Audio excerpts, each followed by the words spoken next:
right. All right, let's go ahead and get started this evening. Mhm.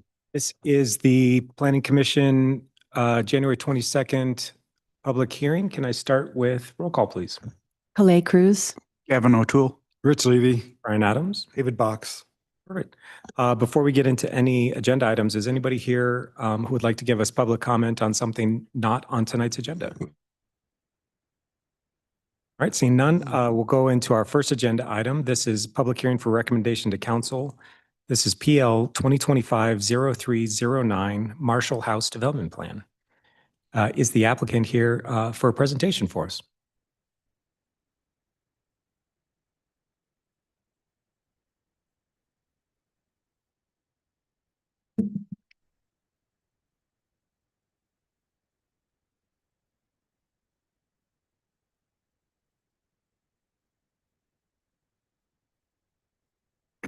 Hey, good evening. My name is Chancey Keenan. I'm with Mountain Architecture Design Group. I'm the project architect for this project.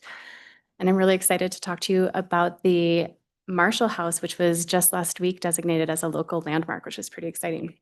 Caitlin did a great job with her staff report. So I'll just go into a little project overview and obviously answer any questions that you have on the project. We'll talk about the history, today's status, and hopefully the next chapter of this building's story. I've got a timeline up here. It's a little bit difficult to read on the screen, but the Marshall House was built in 1889 by the Grosbeck Suttle families. Interestingly enough, it was a log structure once we got into some of the discovery and demo on this project to move it. Log structure that was then clad in wood milled in what we assume is the Suttle mill in 1889. That was kind of an exciting discovery. The Grosbeck family sold the home to the Marshalls in the mid-40s, 1944, 1945. And the Marshalls owned it up until very recent history and raised a lot of kids there. In the mid-50s, they did construct an addition to the Marshall House, the original footprint that comprised of a bathroom and bedroom addition. They also enclosed several of the existing porches to occupy those as rooms as their family grew. Then in 2018, the Marshall family sold it to the Guller family, who then just a few years later sold it to Chusa LLC, which is the developer that currently owns the Marshall House today. The house was moved from that original location to its current location in 2024. And the last couple of years, that sounds like a long time, the last year and a half or so, we've been working on the historic designation of the house and the plan for the next chapter in its history. Let's see. So a little more recent backstory. Joella West, the current owner of the property, reached out to us when she caught word that this house was available to be moved, as the developers wanted to clear the site for future development or sale or whatever their plan is for that existing space. Sorry, I'm trying to move my slide here.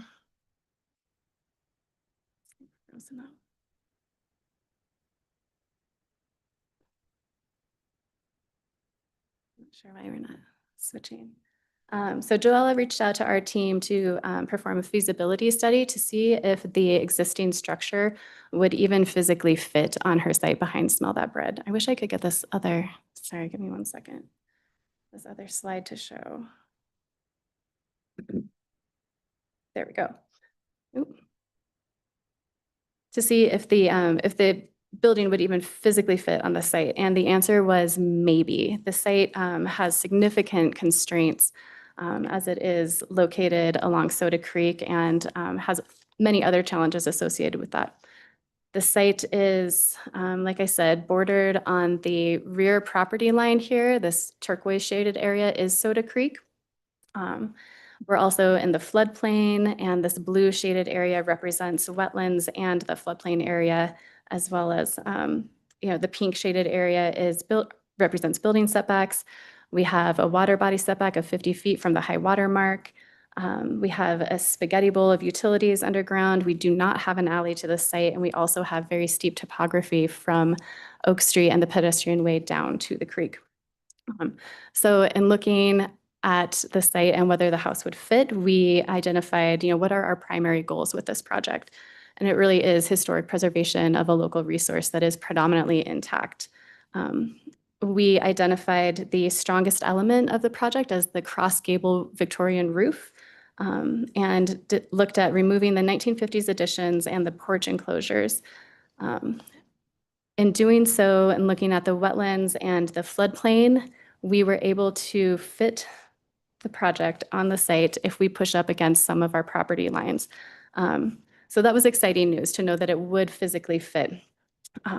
The angle that we see on site today when we drive by is a little bit more severe than the final angle that we will place the house at, which is shown on the site plan here, but just for worth noting, when we drive by, that is a little bit more severe. The house will move one more time. So once we discovered that the house will actually fit, there was a lot of urgency to move the house from its original site to where it rests today. I'll go back to that other slide here so that the red dot on the top is the original location of the Marshall House along 12th Street and Oak Street, and we moved it around the corner to where it currently rests today. The lower red dot on the right, which is behind Small Dot Bread on that same property.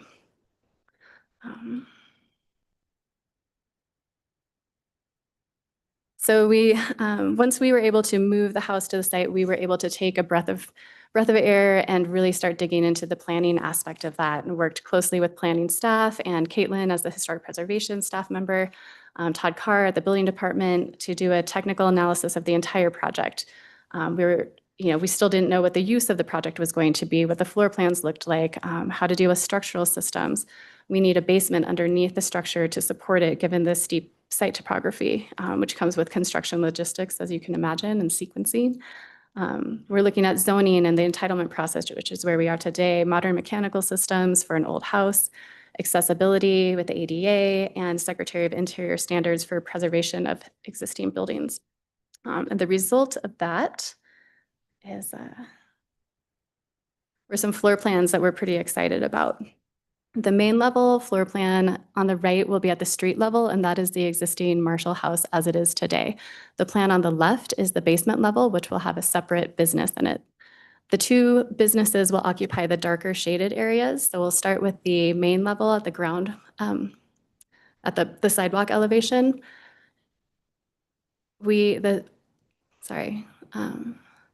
The main entrance to the home historically and as proposed is via this front porch, which will face Oak Street.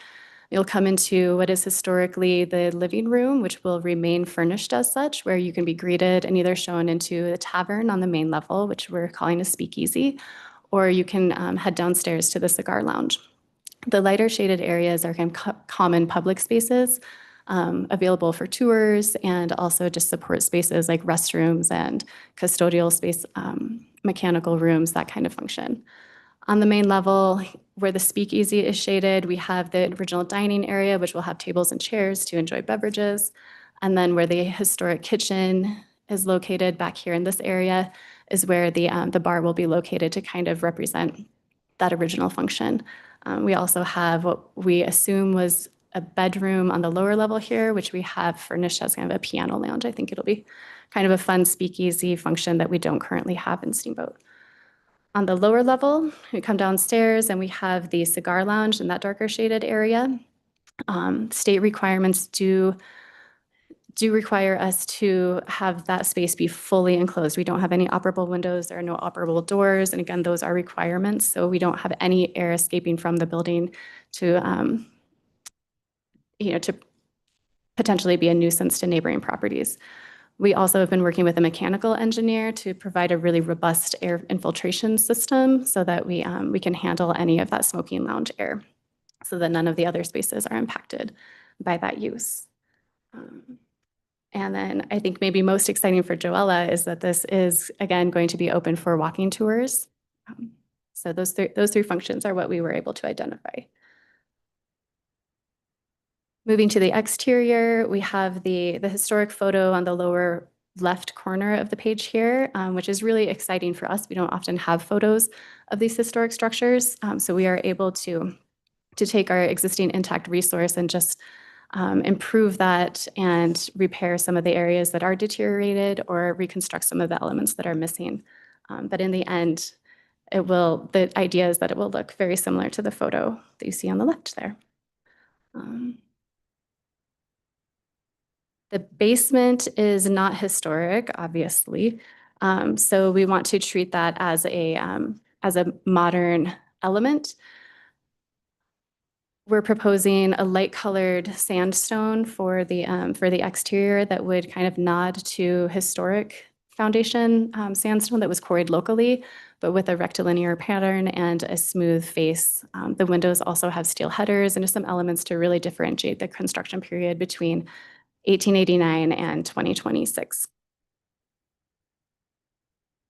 So we're all excited about the direction this is heading, but as we discussed earlier with the constrained site, we do have a laundry list of variances associated with this planning application.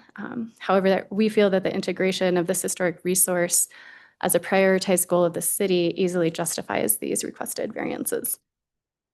The first variance that we're requesting is for a front setback encroachment.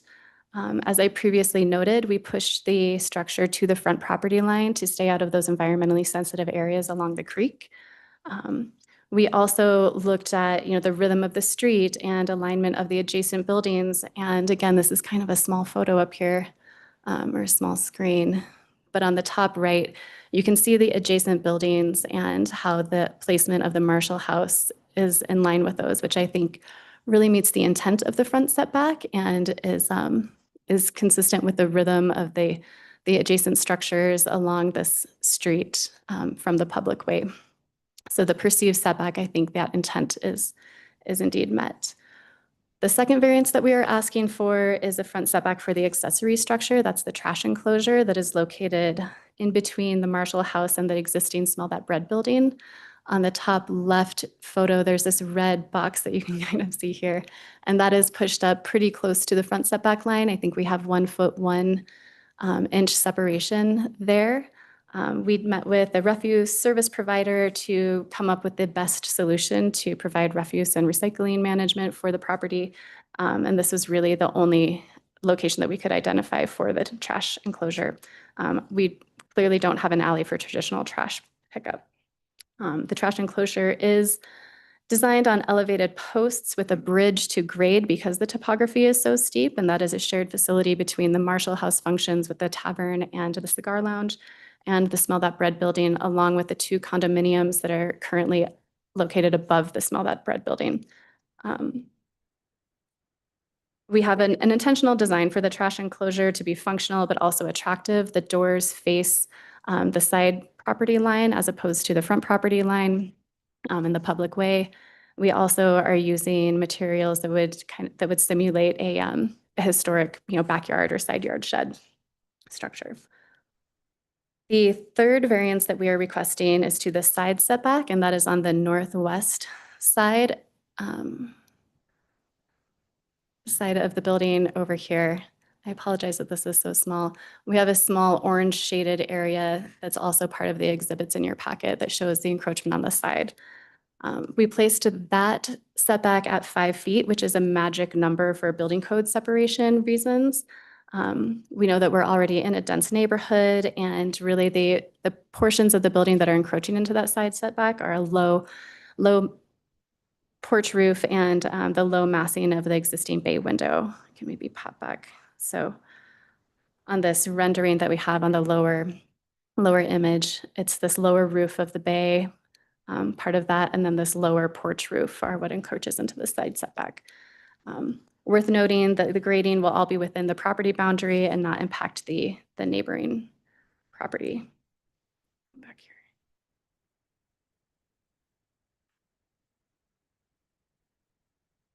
All right, our fourth variance that we're requesting is for parking.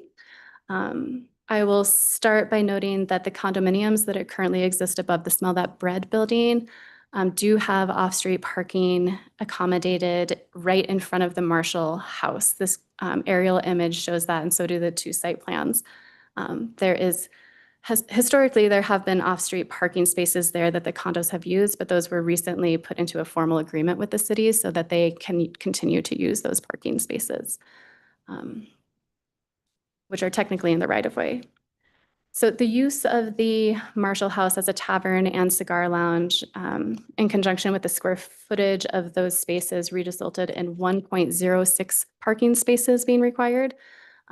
As we know, the zoning code, or not the zoning code, the community development code requires us to round up, so that 1.06 parking space now becomes 2 parking spaces. We feel like that practically is more closer to 1, but it is technically 2, so we'll stick with that. But I do want to point out that we do not have any overnight parking associated with this new use. And the walkability of the site, which is encouraged through our community plan. Also, the pedestrian activation of this sleepier end of Oak Street, I think, is encouraged. And the bus stop nearby will also help in supporting that parking variance. In addition to the walkability and the transit aspect of the site, we also have these technical constraints that make parking impractical to physically construct on site. We do not have an alley to locate the parking in the rear. We have a very steep site. We also do not want to, okay, I'll wrap it up. We don't want to back onto the street or across that pedestrian way any more than is currently happening. So we feel like it's contextually appropriate. We're also meeting the community transportation goals to reduce reliance on vehicular trips, and the benefit of preserving that important local resource outweighs the 1 or 2 spaces that we're asking for. Our last and final variance that we're requesting is the water body setback. And I will point out in this graphic on the lower left that the 2 green shaded corners are the area of the site that are located outside of the water body setback. And you can see that those are in the building setback. So we really have very little developable space on this property without the variance. The development within the water body setback is consistent with neighboring properties all throughout downtown. The structure itself is located outside of the environmentally sensitive areas of the wetlands and the floodplain. Also, in good faith and industry ethics, we are proposing that the design meet floodplain requirements, and that's how we've proceeded today. In closing, I think it's important to note that we have a community member among us who is passionate about historic preservation and willing to go through the arduous process to retain this important resource. We also have a site that complements the original context of the Marshall House. It's located along Soda Creek as it was originally. It's in the same neighborhood. The angle that we are required to set it at actually nods to the historic angle of the property. And it's already on the route for historic walking tours. The resource is also predominantly intact, which is a huge benefit. This variance process exists for a reason, and this is a perfect example of furthering the community goal of historic preservation. So tonight, we ask you to help us close the chapter of the haunted house on Cribbing and begin the next vibrant chapter of the Groesbeck Marshall House. Thank you for your support. All right, thank you for your presentation. Do we have a staff presentation as well? Yes, thank you. Caitlin Barabee Smith, Historic Preservation Planner. I'm just going to walk you through a quick bit of history about the Marshall House and then briefly restate some of the variances that Chancey touched on with staff analysis provided. I'm going to refer to it as the Marshall House rather than the Groesbeck Marshall House, as noted in the staff report following the Historic Preservation Commission meeting on January 12th. The chair of the HPC reached out and we have new historical information that showcases a different builder of the Marshall House. So that builder is actually David Crowell. And we have done a little digging. It's not fully in your packets yet, but I think it's fun information to share. He is one of, we'll say, Routt and Moffat County's earliest residences. He moved here in 1883 from Virginia, helped start the International Oddfellows Lodge in Moffat County, and he was a local builder until he retired. So one of the earliest, I guess you could say, residences of our surrounding counties. And so both Katie and I are going to look into the potential renaming of the Marshall House and where that where that lands, I'm not sure. It'll likely go back to HPC, but just for the name. But of course, the gross specs are still important, both to Routt County and Boulder County, where they moved from, as well as the Marshall families. So just a quick note on that.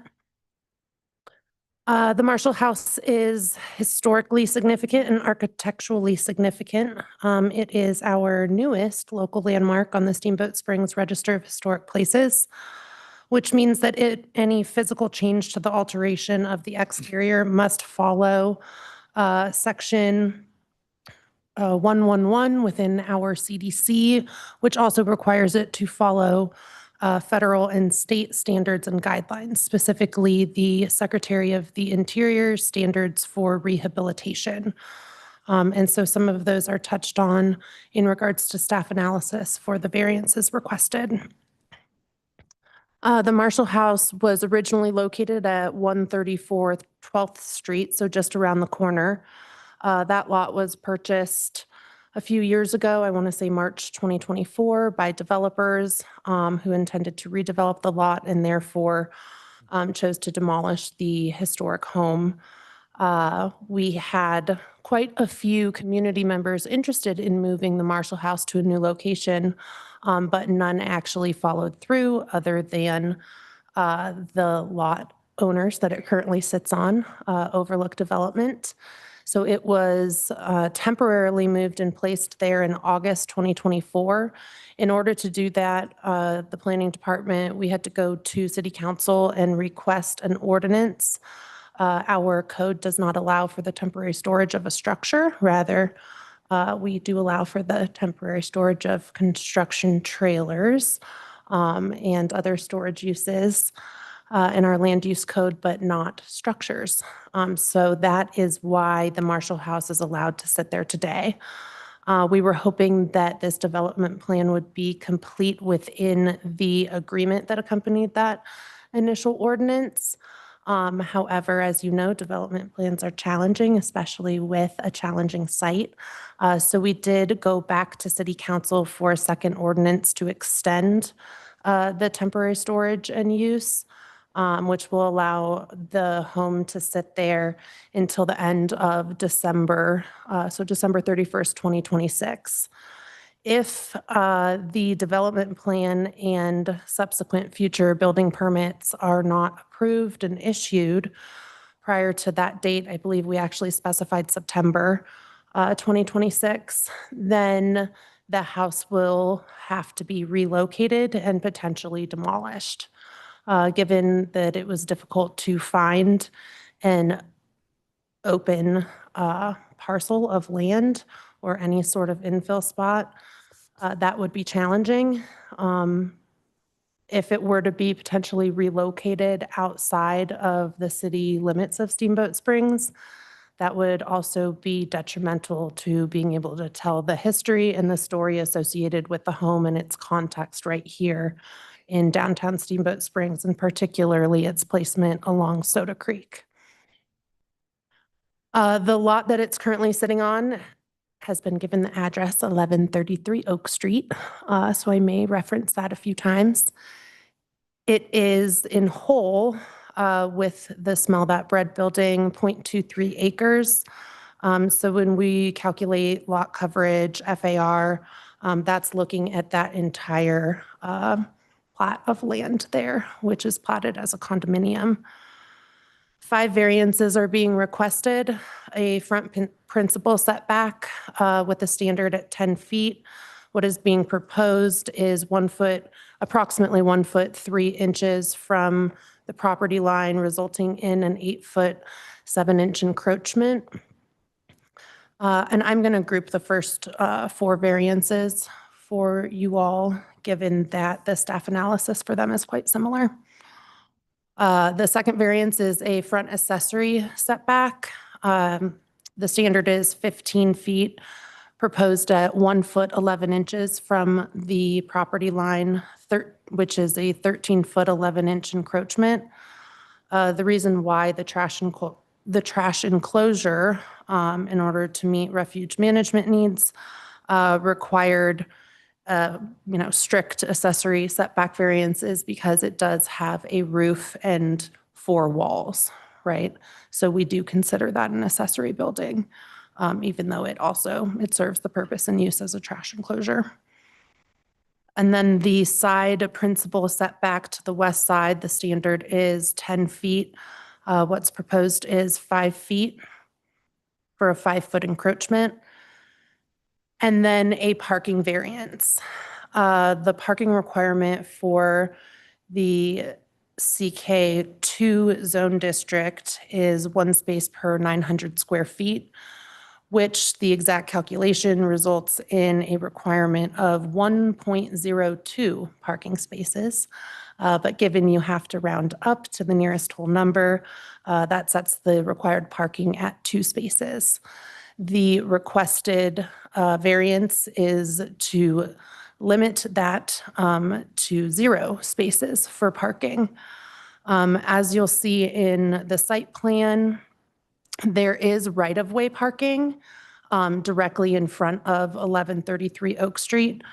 For many, many years, there's been a handshake agreement between the city and the owners of Smell That Bread that parking could be utilized, and it has been before the relocation of the Marshall House, for parking spaces, I believe 3, as well as for placement for the current trash enclosure.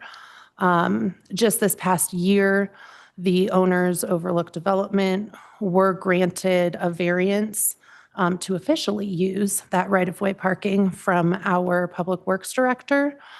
And that parking is required in order to maintain the parking requirements, not just for Smell That Bread, but for the 2 living units above Smell That Bread.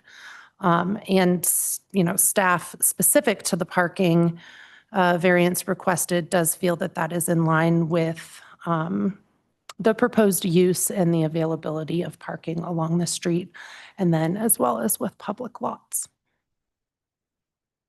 So for those first 4 setbacks, you'll see in the packet that staff analysis does find the variance to be consistent with the criteria for approval, considering that those 4 variances do not injure or adversely impact legal conforming uses of the vicinity and surrounding area, is compatible with the policies in the comp plan and other plans, and I will list those out in just a moment here.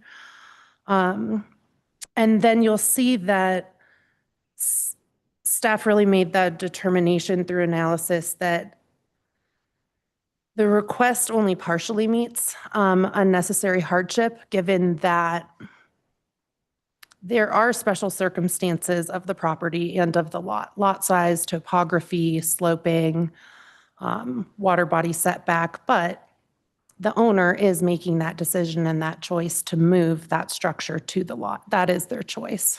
And so when looking at both unnecessary hardship, that is found to more fully be met, accompanied with acceptable alternative. And the acceptable alternative is met as it does further the CDC section 111A and B. So that is our historic preservation program policies and goals, specifically maintaining accordance with the Secretary of the Interior standards, as well as other federal standards that are laid out in the Code of Federal Regulations, specific to historic preservation tax credits and the moving of properties. I'd like to touch on that really quickly. So the Code of Federal Regulations, Title 36, 67, Chapter 4, Section H, very specifically says that if a property is moved and it's historic, it must A, be historic in its original location, and B, you must find, to whatever degree you can, a lot in which you can mimic the surrounding environment, because a structure interacts with its environment, right? And that's how you create that overall historical context.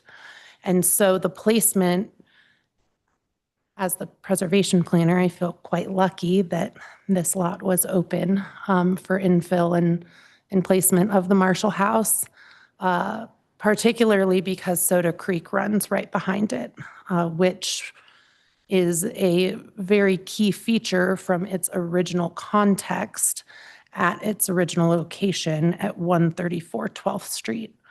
And so the angle of the property also mimics the angle of the property and the bay window particularly in relation to how it was positioned originally when it was on 12th Street. And so we do feel that looking at both the unnecessary hardship of some of the properties, special circumstances, topography, lot size, characteristics, and the acceptable alternative in furthering other CDC plans and policies is consistent with the criteria for approval. In regards to compatibility with other policies in the comprehensive plan and other plans, we did just approve, City Council adopted our historic preservation plan. And we do have preservation-specific policies and goals outlined in the newly adopted 2025 comprehensive plan. Specifically, the values that this project brings forward in the community plan align with thriving community, diverse economy and identity, sustainability and resiliency, and then emphasize and honor heritage and culture and a vibrant culture. The key initiatives under Maintain the Community are number 2, promote growth, promote compact growth, adaptive reuse, and infill development. We're promoting the reuse of an existing historic resource with infill on a condo platted lot. And number 6, architectural standards and historic preservation. It meets the goals and recommendations and strategies within the historic preservation plan, as well as federal and state policies and goals. Key initiatives, fund the future. Number 3, be a strong regional economic partner. This project does support the economic development and the ecosystem as the proposed use supports a business lending activities in historic preservation with community tours of the space. The downtown plan, which was adopted in 2019, this project supports land use and zoning goals. Number 1, maintain land use that contribute to street level vibrancy and critical retail core. Land use and zoning goals 2, encourage a diversity of land uses that support locals and tourists. This proposed use does just that. Number 3, support existing and potential local downtown retailers or improve experiential retail. The arts, culture, and heritage goals in the downtown plan that this projects meet include Goal 1, preserve and protect the existing historic structures in downtown. Number 2, strengthen downtown as a historic district. This project actually will enable a potential historic district with both the Smell That Bread property, the laundry building next door, and then the Marshall House, which would potentially be one of our first commercial historic districts at the local level, which is pretty important. Number 3, in arts, culture, and heritage goals of the downtown plan, support and promote and manage events in downtown for the benefit of locals and visitors. And then for the historic preservation plan, amplify the historic character of Steamboat Springs through identification and protection of significant historic and cultural resources. And goal number 2, prioritize the continued use of local landmarks and support their listing to the Steamboat Springs Register of Historic Places, particularly promote the continued use of local landmarks. In regards to the water body setback, I'm not going to go in detail into all 8 of the criteria for approval. Overall, each were found as consistent. I would like to highlight that this is the least modification. This does not, of course, injure or impact any other legal conforming uses of the vicinity. The variance is necessary due to the lot characteristics, particularly if you look at what is buildable, outside of the 50-foot water body setback, you have about 4.5% of buildable area. If you look at the placement of the structures in the surrounding vicinity on that same side of Oak Street, they are all also sitting within the 50-foot water body setback. Of course, they were likely built prior to that. And then I'd also like to highlight the disadvantage of reasonable economic use for the property if it were not able to be permanently placed in the water body setback. In regards to the conditions for your consideration, conditions of approval, all three of those conditions of approval are placed from a historic preservation review standpoint. The conditions vary in terms of prior to building permit issuance, and then also following building permit issuance, really specific to the section of the structure where the later Marshall House addition was removed. I think it's important that Chancey, when she digs in, hopefully after a building permit, is able to get in there and find where the original windows were and what the size of those windows were. And you can't do that without a building permit. And so I've touched on that. We're also proposing the requirement of materials testing and analysis by a professional, simply in terms of recreating any wood trim or decorative features. If we can utilize the same type of wood that was historically utilized, that would be great, right?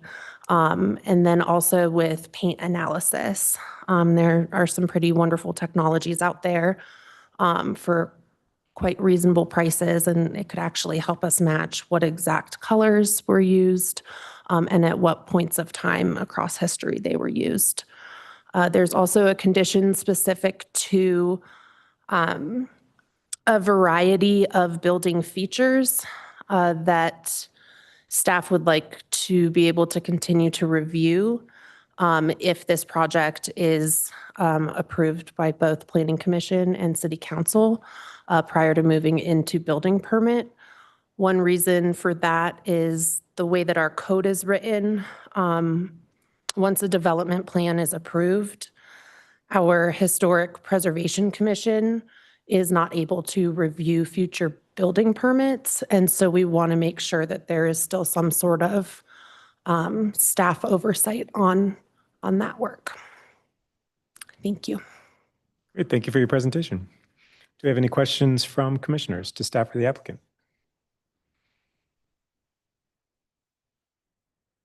Come on.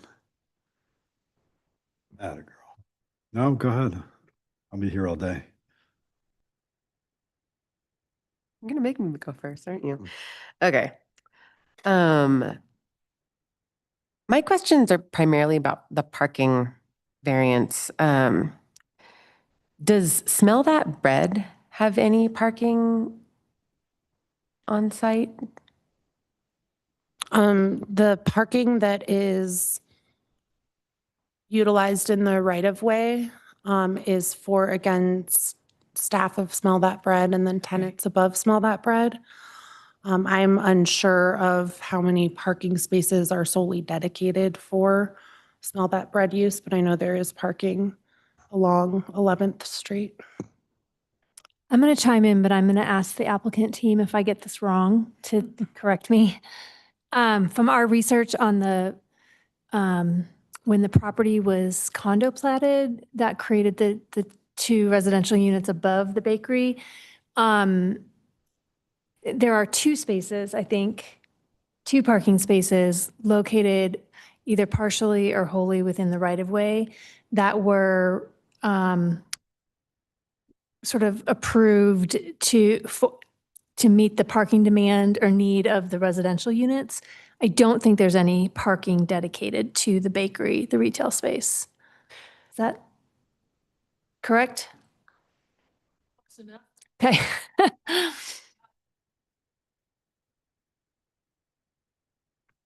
For the record, Joella West. It's a very mysterious and very steamboat site. When I and my husband decided that it made sense to buy at least the lower floor where Smell That Bread is, the thing had been condominiumized, I want to say 2012, maybe? Yeah, close enough, I think. That parking, which I think of as a weird bump out, was already there. It was informally dedicated to the 2 residential units above Smell That Bread, and a 3rd space that is actually used by the business for well, for a long time for their delivery van. It's it's nowhere recorded clearly as to how those parking spaces came to be. Obviously, they came to be a long time before Smell That Bread came into existence. But that is what those parking spaces have been used for since I was first acquainted with the property. Yeah, we did a lot of digging and research to try to understand how the property was condo platted, what the parking situation was. The records are pretty scarce or non-existent, but I believe there's a revocable license that has been granted for the spaces in the right-of-way now. There is now. There is now. So we This is have, the first time. right, so we, it sort of was informal before. We weren't really sure how or why, but the property owner has gone through the process to request a revocable license, and the city has granted that. So they have the lawful right to use those spaces, even though they're in the right-of-way for their private parking needs. Can I Typically, follow up? Or are you on that same topic? I want to There's follow one up more before question. you change the topic. one more on that topic, and maybe it's the same one as you, but typically, when we're reviewing a site that has multiple buildings on it, we're looking at everything on it, correct? Is there a reason that we're not, how am I trying to ask this question? I'm wondering why we're not also concerned about the lack of parking for the other building, because to code, I would imagine we would need more even just for the condos. Is that? Yeah, that's a great question. So our code actually says, so what we would consider the site to be right now without the Marshall House on it would be non-conforming with current parking standards. But our code says any additional square footage added, you have to make up, you're just looking to make up the difference. We're not looking back saying now you have to bring the existing site up to code. Okay, thank you. That's helpful. That's great. I was just going to double check. So the reciprocal license, is that what you said it was? Revocable. Revocable, there it is. Is that for all 3 spaces, or was it just 2 for the condo uses? It's probably for all 3. I apologize. My memory was wrong. No, that's great. That just helps. I've been kind of wondering why a 3 parking space driveway wasn't trying to utilize at least one of the 3 for the 2 required parking spaces. But you're saying it's because all 3 are already accounted for, I guess is the way I'll put that. Right. The 3 were already sort of there to meet the needs of what's existing on the Right. site. Licensed for whatever, however you want to. Okay, thank you. So that was all.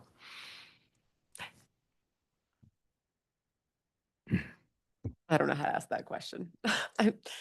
Maybe this is silly, but was there any thought to expanding that up there and adding one more space? Is there not space for that?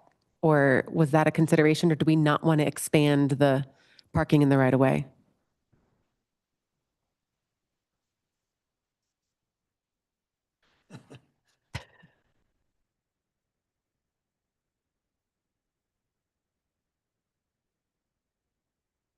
Hi, I'm Sam Gordon. My wife and I own Smell That Bread. Just off the top of my head, and Chancey will correct me if I'm wrong. Since the undergrounding of the utilities, there is now a box and a pedestal where that any additional parking would go to expand that right away.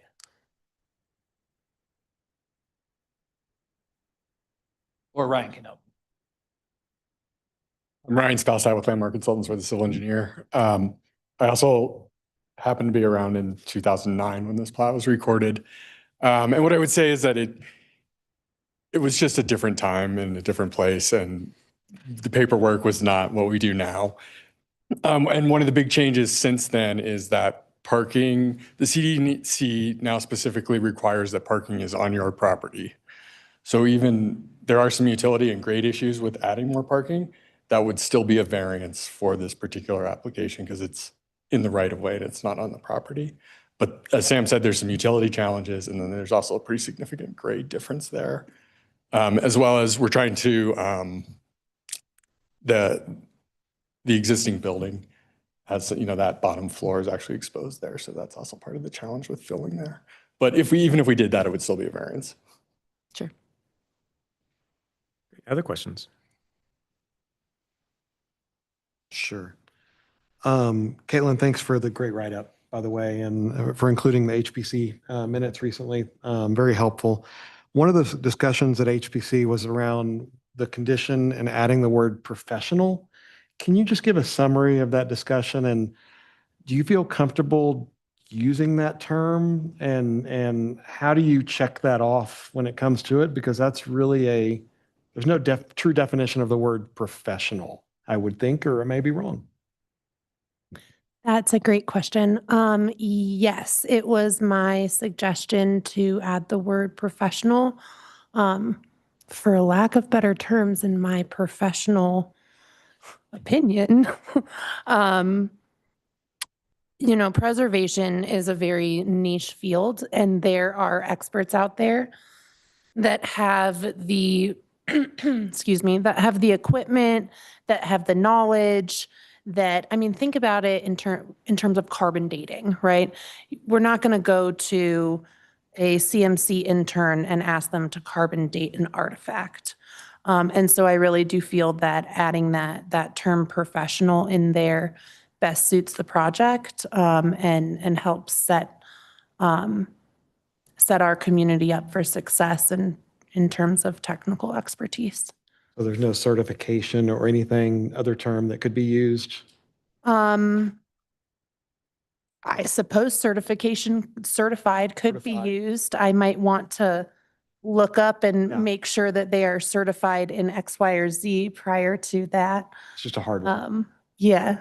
Okay, thank you. And then one other question, and it may be for the applicant, is so on the trash, and the way I saw the design is the trash is strictly for the Marshall House, or is that incorrect? Will that be shared by Smell That Bread? And if so, how? Because it looked like it's elevated, and how will they get there? Yeah, that's a great question. Currently, the Smell That Bread trash and the condo or the living units above use a trash receptacle that's located in the right of way. So we're pulling that a little bit closer to the building, and it will be challenging. They'll have to take the sidewalk out and around to take the trash out from the businesses. But this was really kind of the best solution that we came up with the service provider. We met for quite a while on site and looked at a lot of different options. So while inconvenient, it meets the intent of the code and the practicality of refuse. Great. So restate is the trash will be shared among the two buildings on the property. Correct. Thank you. Any other questions? I might have some. First one for staff, I believe. Well, actually, for anyone who wants to answer it. The architectural inventory document that is included. I noticed that inventory was done with the building on its previous location. Even before I get to that, they said that this building was eligible for local historic designation, but not state or federal. Can you tell me what it was missing to reach that higher standard? Yes. So typically let me back up before I dive in real quick. Just to note, our architectural inventory forms, that's part of a survey, so a historical survey. They're done in a snapshot of time, right? And they're completed by a variety of professionals, if we'd like to say. It's a requirement of our certified local government, so that's the program that our preservation program is part of, to update those inventories. Some of them are outdated, new information has come about, and so I just want to make sure everyone's clear that inventory has not been updated since 2012. At the time, if you're to review the information under, I believe it's typically section 46, 7, and 8 on that inventory form, there's pretty sparse information about the Grosbecks and about the Marshall families. Not much was documented. And however, we know that those families and that the house, in terms of its architectural and historical importance, is significant locally. In order to be significant at the state level, it would have to have a certain level of criteria of significance and importance for the entire state of Colorado, multiple counties of Colorado. And then again, at the national level, the same criteria for importance, but significant at the national level. And if you were to pretend, hypothetically, that that state box was clicked, that's a recommendation that's documented on the form. Only the state and national historian who works for the State Historic Preservation Office in Colorado can actually approve that eligibility. So if I were to update that form, I would likely check the state box and would request state significance as well, just given what we know about the people and what we're learning to find.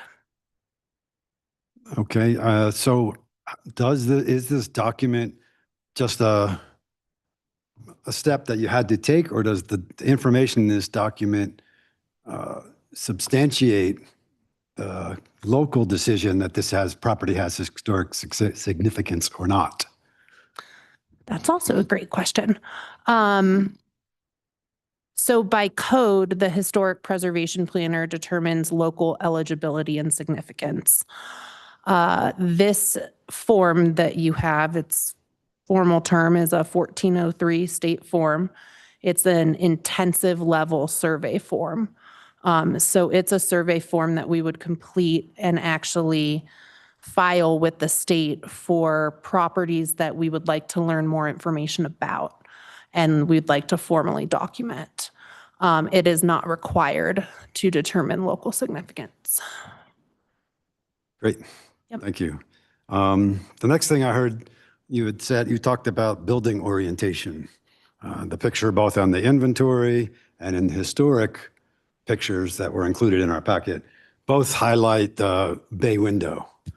And you said that the current proposed orientation reflects the previous orientation?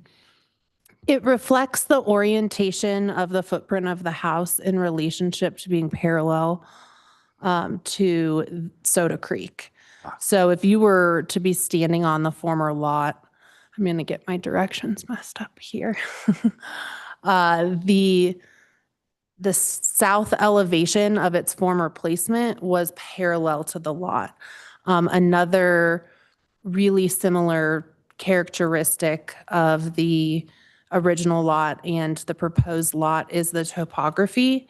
It was slightly, it was significantly steep, and the topography dropped off towards Soda Creek, which is also similar here. So just to be clear, the orientation similarities do not include its orientation to the street. Not fully its orientation to the street. If you were standing directly in front of the Marshall House along 12th Street, the home was still at an angle. It wasn't at such a significant angle, but that bay window was not directly facing 12th Street. But was that bay window visible from 12th Street? Not with the vegetation. Not with the vegetation. The No. picture makes it look otherwise, but, okay. Gosh, I don't even know where to start. Right.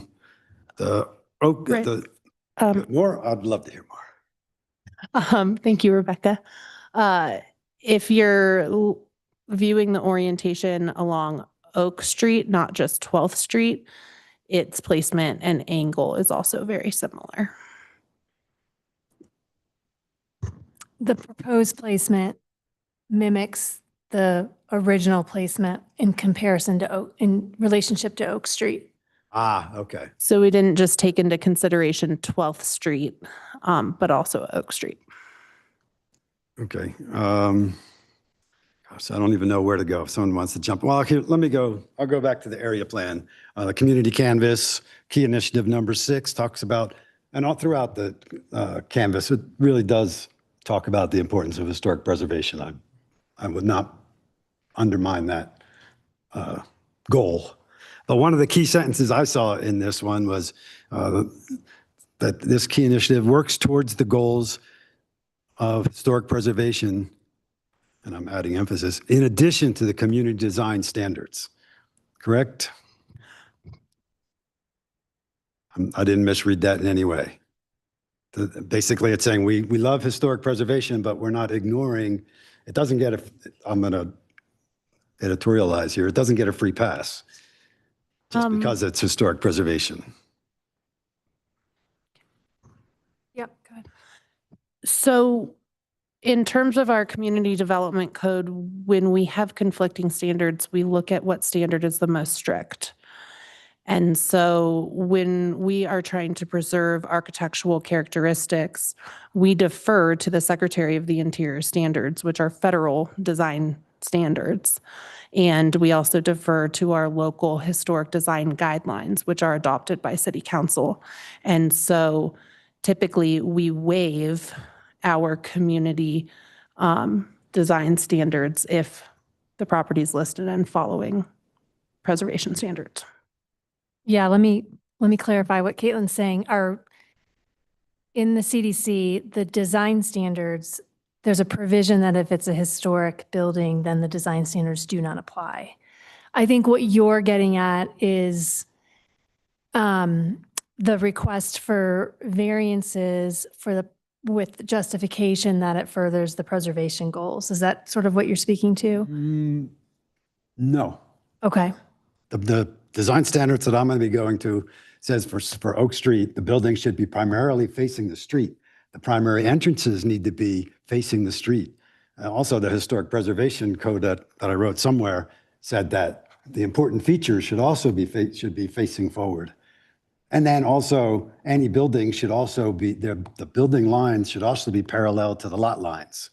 And we have this cattywampus placement of it showing to us now. Then those three things, and also that the primary entrance needs to be facing the main street. Now, while the door itself kind of faces the street, the invitation is not facing the street. It's a long way to walk from the street to get to the actual entrance.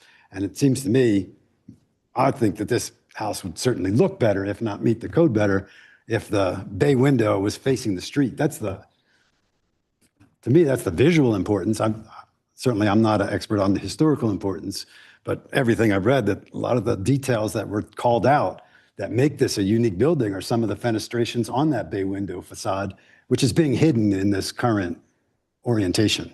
And I see places in our code where it says that's not supposed to happen. Now, if you're telling me we can ignore all that because it's historic, I didn't see that in my reading of the CDC. So, Yeah, so I'm sorry, I didn't mean to interrupt. and that would be it. But you bring up the variances, I would also wonder how those Yep. come into play as well. So I would be happy to respond to that. So Section 435C provides for an exemption to the community design standards. And that states that developments approved by the Historic Preservation Commission in accordance with the Secretary of Interior standards shall be exempt from the community design standards in this division. So that is going to include all of the standards, including those CK design standards. Okay. Just saved yourself a lot of time. I'd like to just respond to the variance question, like sort of,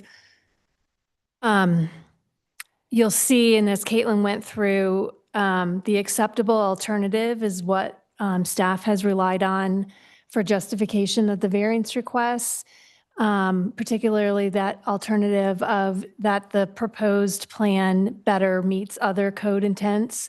So it is a trade-off. I mean, we will fully acknowledge that, as is when you use that same standard for many other variance requests and other projects. We're saying we could say no, and this proposed building would have to strictly meet all of the code standards, or we can say we are willing to vary those because we think it's more important, because it can better align with our preservation purposes and intents and standards if we allow for those variances. And that's where staff's analysis has landed.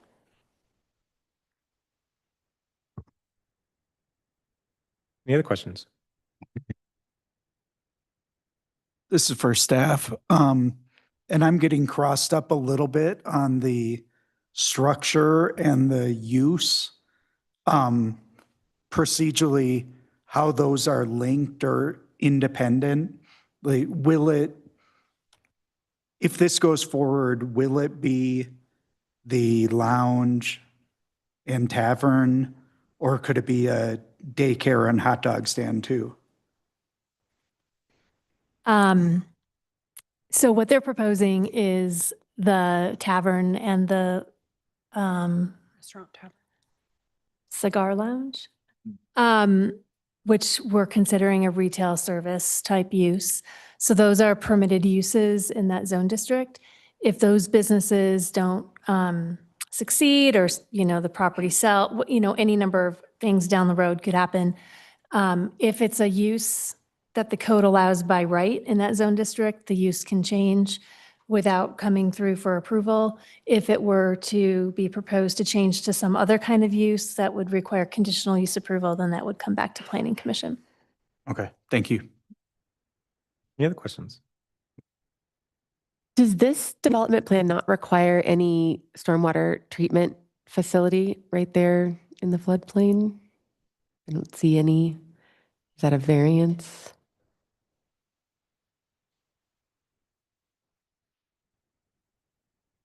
No, this project did not meet the requirements to provide stormwater quality, so there's no variance. Okay. Is that because it just doesn't have any hardscape? Is that Essentially, and no new parking. great? Any other questions? I'll ask a couple real quick. Just humor me. I was thinking about different ways that it could have been, some of these variances could have been mitigated, and I assume you explored these, but help me understand if and how you explored them. The front property line that has this jog to it, caught my eye really quickly. Did we take a look at why the right-of-way is narrower at Smell That Bread and why it gets to 80 feet wide in front of the Marshall House? And if the parking already has this revocable license in front of it, did you look at maybe this property owner buying that rectangle in front of the Marshall House and kind of bringing more of the parking onto the site, and then the front setback variances would have gone away as well? I'm going to ask Ryan to correct me if I get this wrong, but I believe that there are utilities in there. Within that right-of-way, the city was not interested in giving up any of the right-of-way there. So why that property line is jogged, I don't know. That's a historical circumstance. But there was not a desire to vacate any of that right-of-way. And I believe that there are utilities and easements there are utilities there that would have necessitated easements if they weren't in the right-of-way, which would have then prohibited the building from being placed closer.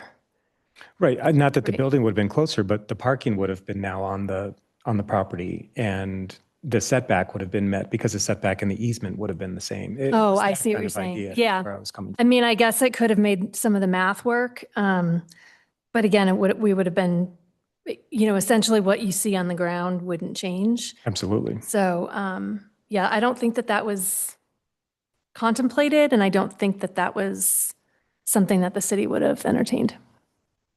Do you have nothing to add? That's great. No, I was just going to add that on the north side of Oak Street, there is a corresponding jog. Oh, is there? There is. Nobody really knows why, but so they do have a consistent 80 feet. Maybe because of the direction of the creek, they just jogged everything. Who knows? It's fun to guess. Thank you. Any other questions?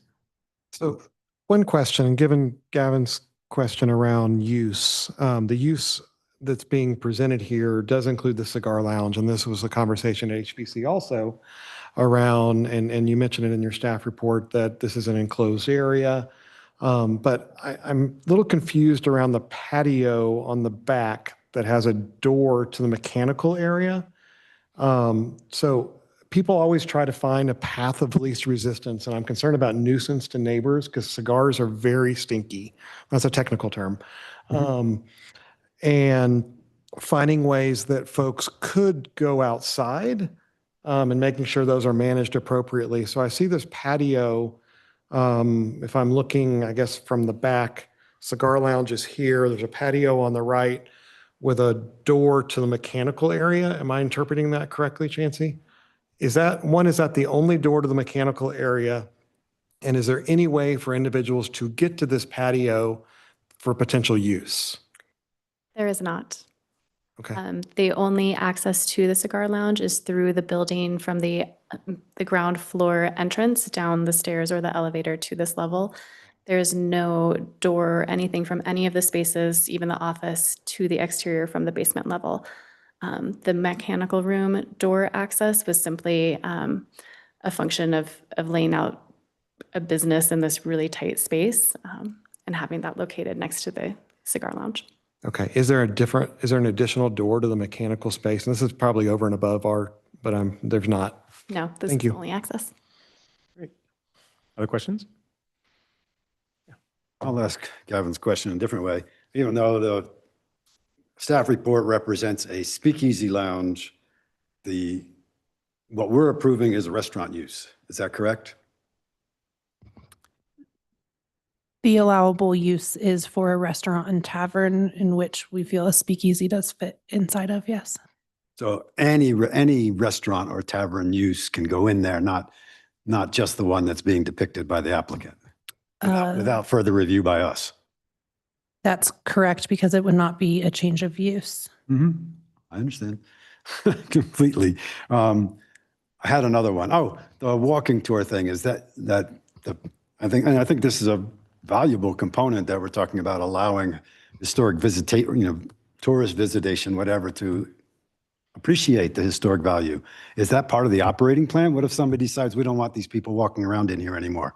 Do we have any oversight with that? We do not. So it's moot.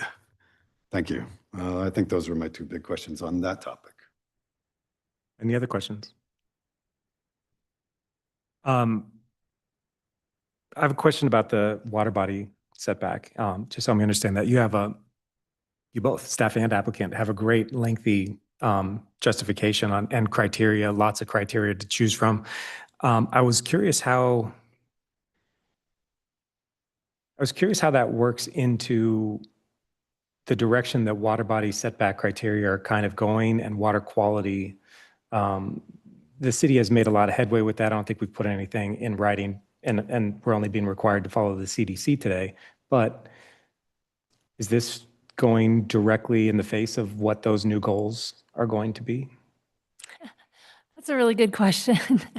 I know. I don't know. I mean, maybe, we did that preliminary work through the sustainability challenge earlier this year. We do have in our work program, we're going to be seeking some grant funding to hopefully take that to the next level where we actually can start doing the technical studies to figure out what the required distances are from different streams. And then to further sort of build out those different variance scenarios that we talked about. But again, I mean, to say what that final product will look like if and when it gets approved, I Might be off topic a little bit, but I was just kind of picturing those kind of 0 to 5 setback numbers that we had talked about, and that this is really up against that water quality relationship, right? And I think if I'm remembering right, the orientation, as Caitlin, you've already said, the orientation is similar from one property to the other, but the distance relationship to the creek has become significantly closer. And so I guess what that turns into, my last question kind of related to that is, did the applicant consider, or did staff require any kind of soil stabilization or plantings or anything kind of within that area to help mitigate how close the building is to the high water mark? Chancey, do you want to respond to that? I'm not aware of any requirements that are in place for that. However, ethically and through good faith, we did very much intentionally place this building so that it's not encroaching into the delineated wetlands and the floodplain, just to kind of protect those sensitive areas.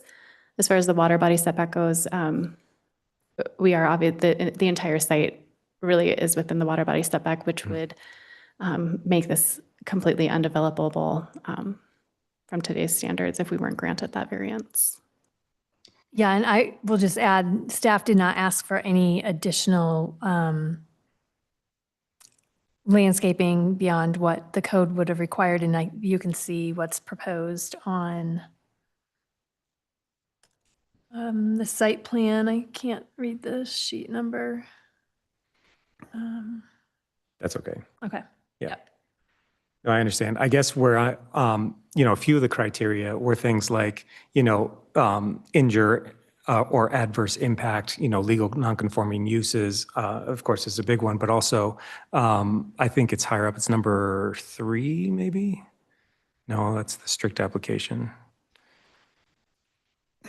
Sorry, I'm going to miss which number it is. We've got least modification.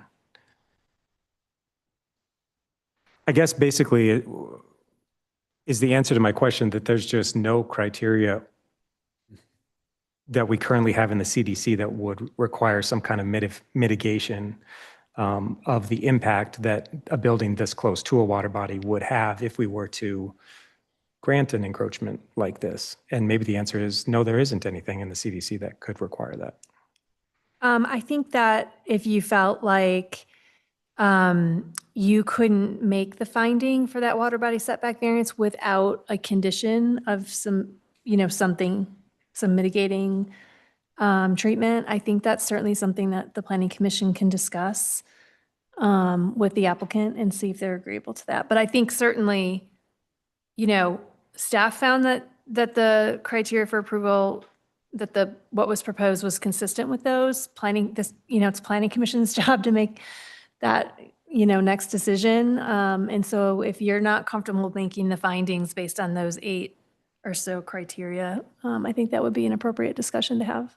And like I say, I'm a little stuck thinking about the new potential direction of water body setbacks versus what's currently in there. And I don't want to misremember what is really in our purview today. So I'm trying to be careful, but at the same time, that is an impact, right? Is pushing, how far are we pushing? 46 feet into the water body setback?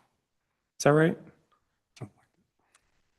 I'm pretty sure. It doesn't even matter if I get the number right. Like we're pushing it so far in that Yes. it seems like that meeting the intent of the water body setback somehow, well, I would think that the intent has a lot to do with water quality and vegetation and things like that. I definitely appreciate the applicant's answer, but I'm trying to figure out is there a way to, or is there something that was impacted that staff found should be mitigated? That's, I guess, my last related question.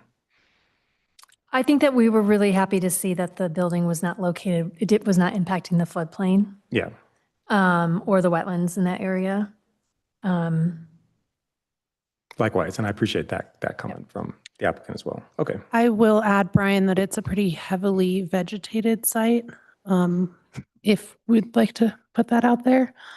And in the landscaping plan, they do have plans to reestablish the historic gardens and do research about what plants were there through connections with the Marshalls. And I just want to reiterate what Rebecca said. If Planning Commission feels it's up for discussion to explore a potential condition of approval for mitigation in relation to what you had said, potential plantings or establishing something there for some sort of separation and protection of the water. I think the owners may be open to that. Well, I don't want to beat a dead horse too much. I appreciate you're going to give an answer to that. But while you're going to answer that, can you also help me understand the landscape plan looks like most of that heavy vegetation is going away? There's some massive trees on kind of the southwest corner that are staying, but there's not much else between the creek and the house once it's done. There's a very small piece of land that's going to be left by the time this Right. building is put in place. There's no question about that. The intent has always been to at least give respect to the garden that was on the original site. And we have lots of Marshalls who have fond memories of what that was. To the extent that any of that is possible, it's our intention to build that. But having trumped through that lot for 15 years now, there's a drop off into the creek. There's a whole lot of natural vegetation along there. That's not going to go away. I'd be an idiot if I told you we were just going to get rid of the vegetation that grows there. That would be crazy. So what I see inside here is the vegetation continues to exist there. It's controlled at a certain point so that it doesn't take over the entire remaining bit of land. And that land is planted. You want to get into the weeds? Pardon me, the weeds with this? It's Mrs. Marshall's cherry trees that she harvested with her kids and her grandkids, and she canned and she did. There's loads and loads and loads of history of what the Marshall family did. Mrs. Marshall loved peonies, and she had a peony hedge. I have never seen a picture of that, but a peony hedge is a peony hedge. That's entirely possible to do if we have enough sun down there. We actually uprooted and brought over and are babysitting, have been for the last 18 months, Mrs. Marshall's daylilies. And they'll go back in there, maybe even in the place where she had them, who knows. It's not going to be a major garden. It can't be. It's too small and it needs to be historic. The trees that you see on here are not because we said, wouldn't it be cool to put trees there? It's because those were required by the planning folks. Okay. And the beauty sounds amazing. Don't get me wrong. What I'm worried about and what I think I'm kind of maybe a little bit hearkening to as well is like those big retaining walls that are by Smell That Bread and Creekside restaurants that are trying to reduce or remove erosion and things like that. Not really water quality necessarily, but reducing erosion. And I'm wondering if we're kind of pushing in to the creek just as far as those buildings are, but not providing soil stabilization, and then something bad's going to happen. That's ultimately what I'm worried about. I hope we don't even have to talk about building retaining walls there. I think that would be awful. You're going to get pictures here.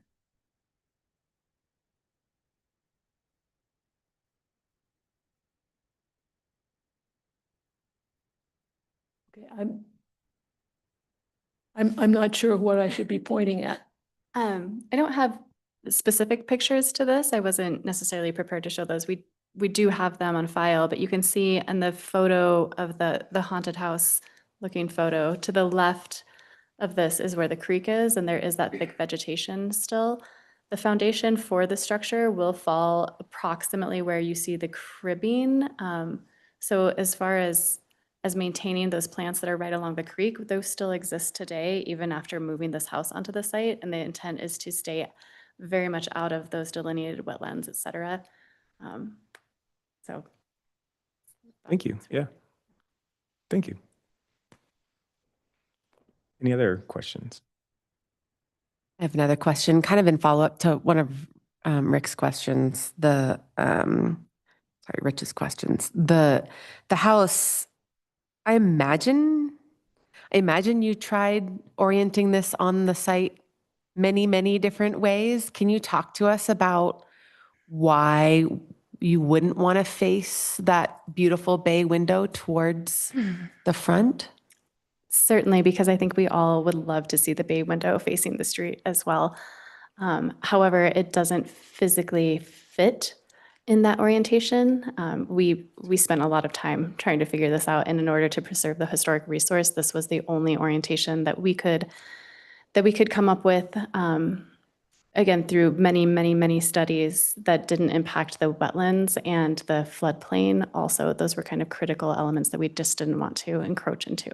And then getting closer to the creek and having to have retainage along the creek bank to prevent erosion, et cetera. This is where we landed. When you say it didn't physically fit, you mean it didn't fit on the lot in that orientation, or the setbacks were similar, or it flat out didn't go into the lot that direction? It's longer in one direction than the other. So when we turn it so that the bay window faces the street, unfortunately, that pushes a large portion of the structure into the wetlands and the floodplain and closer to the creek, where we do become concerned with erosion, et cetera. So in staying out of those sensitive areas, this is the only orientation that we could make the structure physically fit. We're touching the floodplain and wetlands in two corners already. So that's that the little wiggle room to get the orientation as parallel to the street as possible. And in doing so and orienting it this way, we had a kind of a fun little discovery, like, oh, this is actually the same orientation that it was on the other site. So that was a little bit of a, we can lean into that and I'll accept it in order to preserve the historic resource. Thanks. Chair, staff would like to respond as well. Sure, is that all right? Yeah, that's please. great. In addition to that, this placement was staff's recommendation. They will be going in for federal historic preservation tax credits. And in regards to the acceptable alternative, that really is that federal language in terms of mimicking site placement and topography as well. So again, when you look at the angle and the placement on Oak Street, it really does meet that need. In addition to, if it were twisted, we'll say, angled differently, everything that Chancey just covered is, of course, in place. Great, thank you. Any other questions? I have a follow-up for staff on my question. The choice to emphasize the historic preservation aspects of our code over the CDC, you said that's a staff decision? We're not emphasizing historic preservation over the CDC. Our historic preservation program and powers and duties are part of the CDC. Right, but Yeah. specifically the design guidelines. Design guidelines, they are exempt from. I think what you're talking about are other development standards. Sorry, I'm not trying to mince your words. I but know, The code explicitly exempts them from the design standards. period. That was not a staff decision. Correct. The variances that are requested and included in the staff report are development standards. Parking is a use standard. So just kind of to be clear from that, we did not look at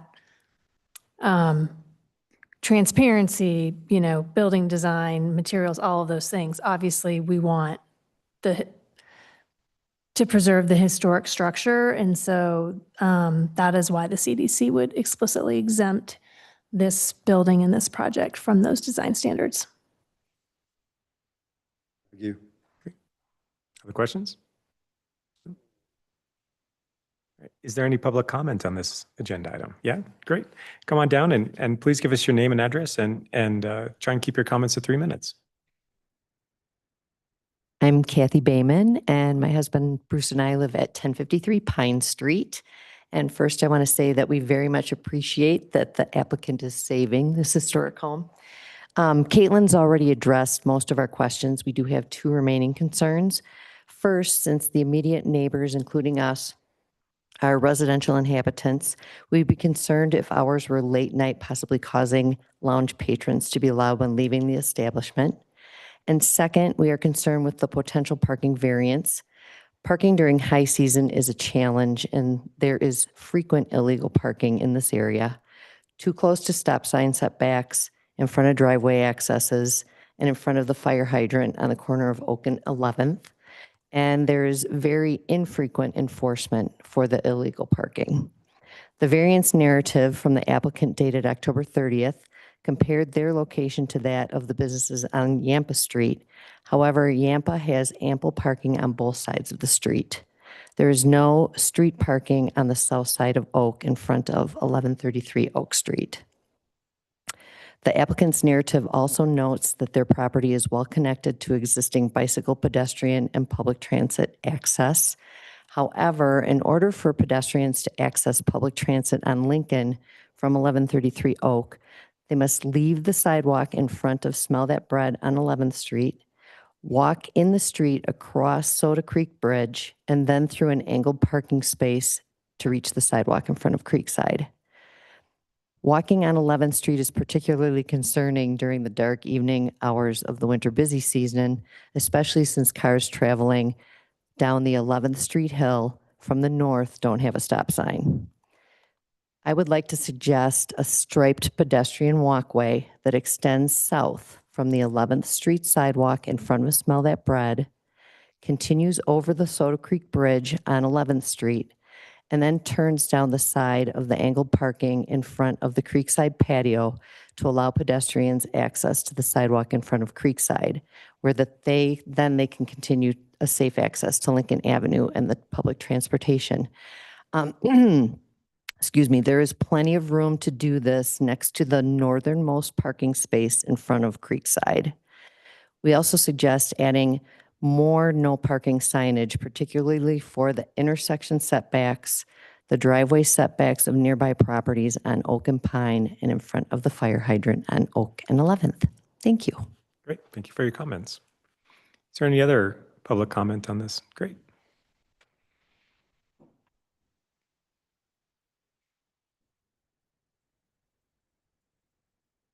Paula Silverman, and I live at a 1502 Fish Creek Falls Road, but my husband, Richard, and I own the property next door, the 1143, 1145 duplex. And so I've come to each meeting just because I want each group to understand my concerns where there haven't been any answers going forward yet because there's no building permits, but I want to keep voicing them. When the excavation was done, it's done close to the property line. And then when the city did the underground electrical that Sam spoke to, that sits right on the property line. And when they did that, there was, parts of soil and some things that we had on our property that kind of went down into that excavated area. And so we're really concerned for our property in terms of whatever is being done, that it doesn't compromise our parking lot in front for our residents there at our duplex.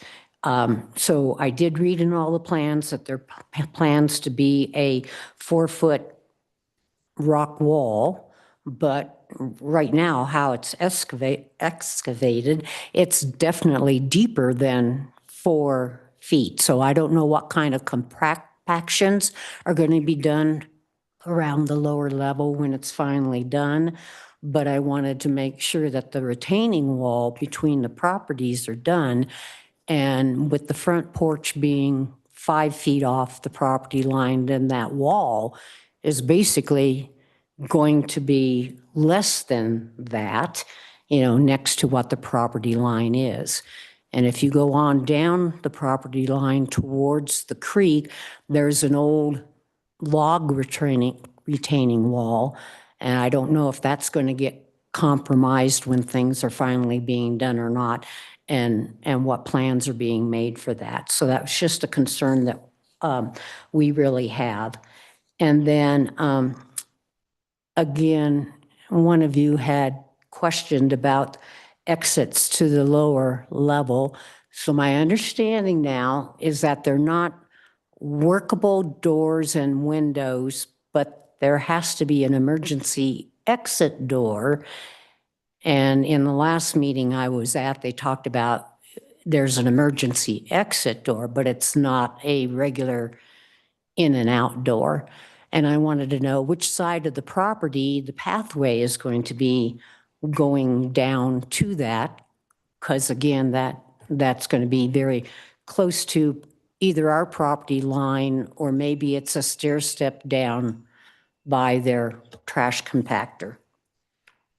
Thank you. Yeah, thank you for your comments. Is there any other public comment?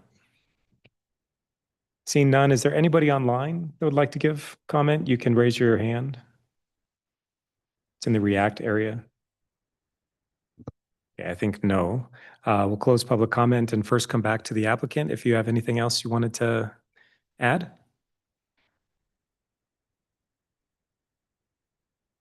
Respond to?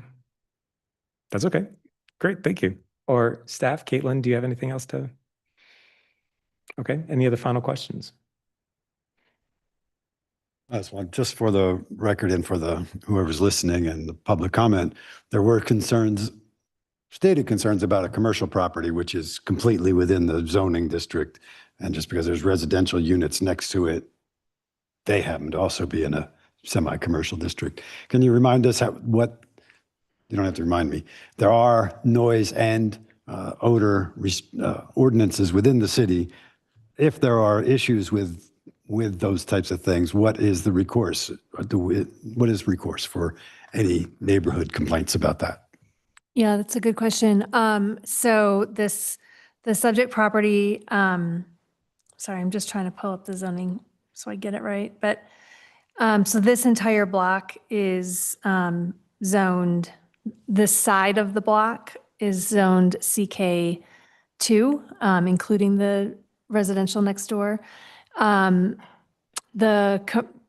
commercial uses are allowed by the code, and there are noise ordinances with different noise limits for different times of the day. If there were to be complaints, we would investigate that. There could be potential enforcement action taken if we found that the noise ordinances were being violated.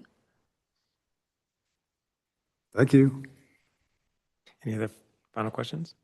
No? I thought you had one. And just to maybe, understand every project is unique. That being said, you already kind of answered the question about parking for Smell That Bread, but Laundry, I don't believe, has any parking on site, nor does Creekside, nor does, West End. Well, no, West End does. They have an alley over there. I guess my question is how many, there's a lot of restaurants and retail uses around here. They're all utilizing public parking. Is that correct? That is correct. You're correct. Well, there is a little bit of parking behind, I think, the Laundry building that is kind of accessible via that alley and or the parking lot behind the West End, the old West building. I know, I forget what the new restaurant. But it, Thank you know, whether it meets the code requirements for the two restaurants and any other uses Right. in those buildings, I don't know. And I do know that the parking at the West End building, I don't think, while they have parking in the rear, it does not fully meet current code requirements for all of the uses that are in that building. So there are a lot of non-conforming uses on this particular block of downtown, as well as many other blocks. Especially along Oak Street, right? The other restaurants along Oak Street are depending on that as well, I believe. There's not a lot of restaurants along Oak Street. I think Backdoor Burgers property, that's city property, is that parking lot, right? Oh, correct, yes. Oh. Backdoor Burger has no, The kitchen, I believe, only has staff parking. I don't think it has any. Yapa Private. Valley Kitchen meets the code requirement, but it's very minimal.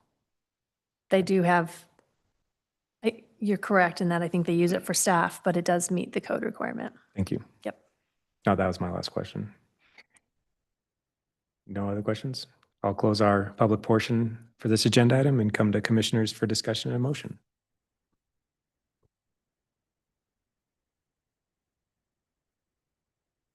Whoever wants to talk. I don't have as hard of a time with the all the setback variances. I would love to see the beautiful side of that building facing the street, but I understand both staff's and the applicant's reasoning for why that can't happen. I would rather see a variance to add another parking space in the right of way than to have the variance to reduce by 2. I'm kind of 1, 2. Yeah, I mean, it's 0.02 over the level, so I'd be happy with them just doing 1. But we've had big issues with other developments that are missing 1 parking space and not allowed them that variance in very, very close to here. So it's very hard for me to because I think that there is probably space for it and there's already a variance for all the parking that they do have. I would much rather see a variance for 1 more parking space in the right of way than to give them a variance for 1 less parking space. Does that make sense? It does. I was compelled, though, by their reasoning that to the east of that existing parking lot, that retaining wall starts, and immediately on the other side of the retaining wall, or the downhill side of that retaining wall, the grade is sloping kind of at maximum allowable slope. So if we pushed it over, I'm not quite sure how they would do it without a really tall retaining wall then at that point, and all of that being done on city right of way. I didn't see, like, I fell away from, because I would have loved to as well. Like, and like you heard me saying, I'd rather take away from the public right of way that has this weird jog in order to try and bring more things onto this property, and more parking would be great.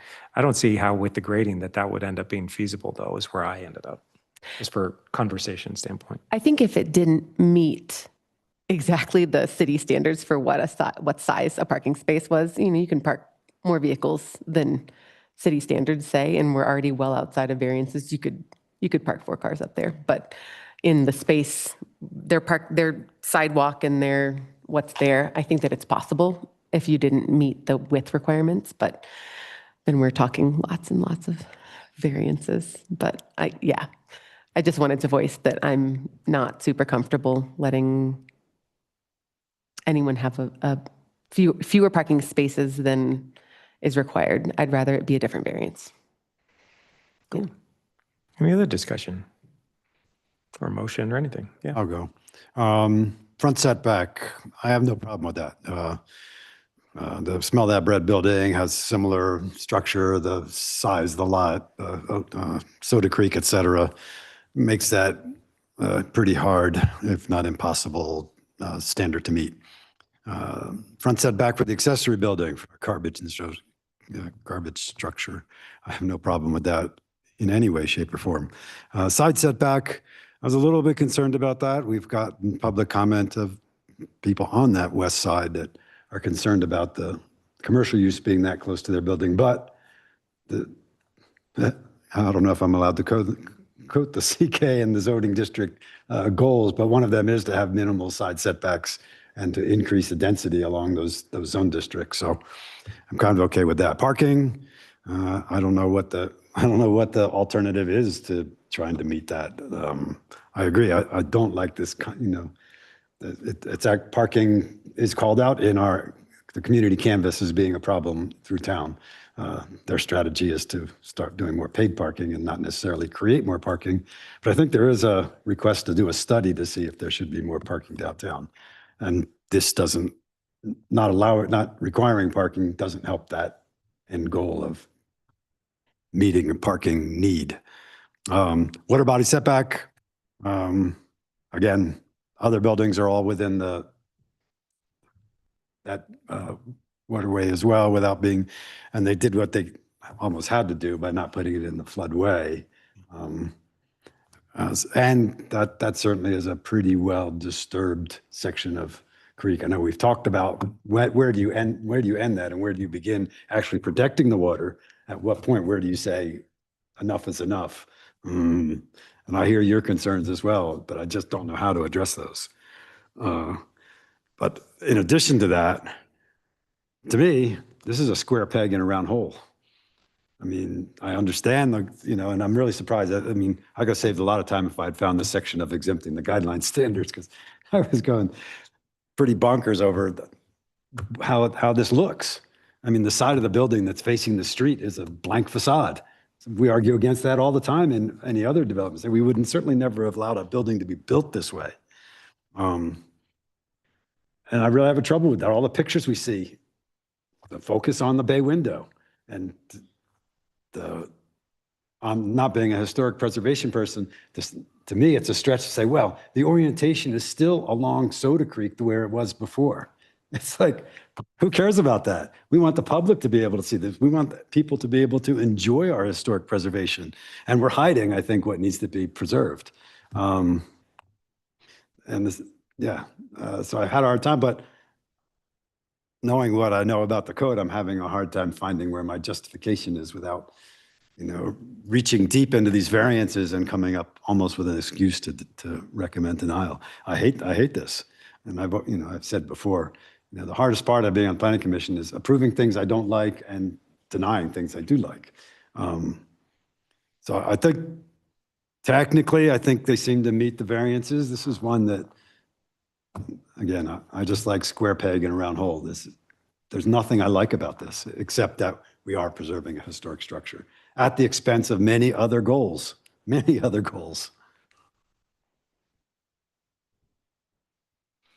the easy answer is, man, this thing would really do good exactly where it was. If only they would have allowed it to stay there. So if we want to, place what caused a square peg in a round hole, right? I think we can point back as far as we want to. Yeah. Any other discussion on this or a motion or anything? I'll move to approve. Hold on. PL 2025-0309, subject to the 3 conditions in the staff report. Okay, we have a motion Second. and a second. Great. Any other discussion on the motion? Do you want to go? I'll talk. I'm in support of it. Rich, I hear you. I like how you did go through each of the variances. Square peg and round hole. I think that defines this. Okay. Great. I'll go. Yeah. As far as maybe starting similar to you, Rich, I agree. I think that the odd jog in the right of way is creating this building. This building's relationship to Oak Street is similar to the structures on either side of it. Even though it has this variance, it's jogged back in such a way that the one that doesn't have a front setback problem immediately southeast of it is just as far away from Oak Street. So I think the intent, there's no like, special allotment for this structure. And I don't think there's any special adverse impact created by that, which of course is what I always worry about when we're talking about the different criteria within the variance. So I think that is met for both trash enclosure and main building, primary structure setback. The side setback, Rich, I think you actually already said it well. I agree with you. I think its encroachment is somewhat minor based on the angle of the building. I don't think it'll have a major detrimental impact to the structure to the west or to the use to the west. And I think all the criteria provided by both staff and applicant on that one, I think makes a lot of sense as well. I definitely agree with some comments already said about parking and that variance concern. Because we all know what a concern parking is. And I think that that's really the main point, is that that's what's driving that concern. But ultimately, I'm not quite sure that I think that the parking impact, the 1.02 parking space impact that this code impact is to Oak Street's overall parking plan, public parking plan, I don't think that that is too detrimental to not be able to agree with the the findings that staff has on that one. So I support that one as well. And then you already heard me for entirely too long stink about the water body setback. I understand the hardship criteria of the many criteria that they have, that this actually entire property, including where the existing building is now, would be unbuildable if strictly held to. And I think that they are meeting that criteria as well as others. But the impact that it can have, I'm not quite sure. I understand well enough that it's mitigated the impact that it could have to erosion control, like I say, and potential safety. Less so water quality, as you already pointed out, Commissioner Levy, but I would hate it if we tried to fit this round peg in a square hole, or let's go with triangle now. It's a triangle peg. So, try so hard to fit this on there that all of a sudden it is creating some kind of issue on the downhill side. That would be really scary to me. That was my biggest concern. I think I can find support tonight within, staff and applicants' justifications for it, but it's scary to me. It looks like it needs help on the downhill side. And that's all 5 of the variances. So, anybody else have anything? Can I just add on I am concerned from a public health perspective of a cigar lounge. That's not in our purview tonight. That's the applicant's decision to put in a cigar lounge. But I wish that was something that we could consider from a public health perspective. Okay. Anybody else? And I will call for a vote. Aye. Aye. Reluctant aye. Aye. Aye. And that passes 5-0. Thank you for all your time.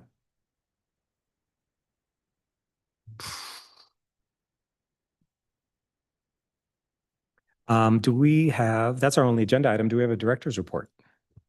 I don't have anything to share. Just want to remind you, we do have a work session planned for Monday. We will get that packet out to you tomorrow. It'll be pretty short, but I think we'll have good discussion items for Monday. Okay, great. And welcome commissioner suggestions as well, right? As part of Monday's dialogue. Talking about sequencing of projects that you're working on, right? Policy that you're Yes. working on? Yep. Great. Thank you. Yeah, we have one set of public hearing minutes from January 8th. If there's any discussion or motion. Move to approve if there's no edits. Great. Motion? Is there a second? Second. All in favor? Aye. Perfect. And then that's it for us, I believe. So is there a motion to adjourn? So moved. There's a second?